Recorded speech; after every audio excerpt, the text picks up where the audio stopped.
How to avoid Facebook Marketplace scams. Simple guide for beginners. Hello and welcome.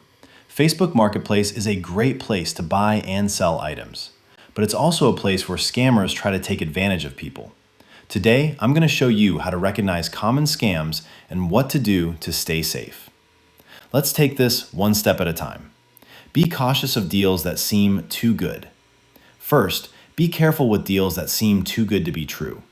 If something is priced much lower than expected, it may be a scam. If it feels too good to be true, it probably is. Watch for requests to move off Facebook. Second, be cautious if someone asks you to continue the conversation outside of Facebook. They may ask you to text them, email them, or use another app. Keep all communication inside Facebook. Third, never send money before you receive the item. Scammers may ask for deposits, shipping fees, or payment through apps like Zelle or Cash App.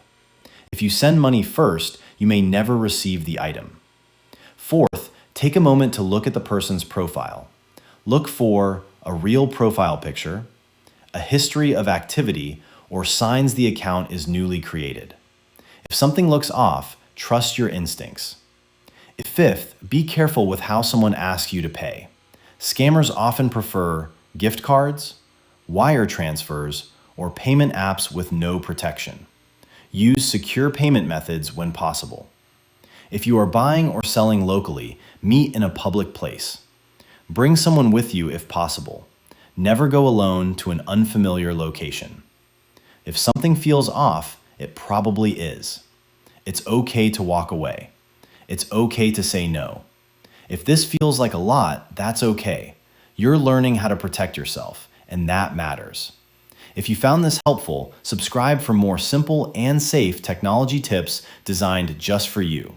You deserve to feel safe and confident when buying or selling online.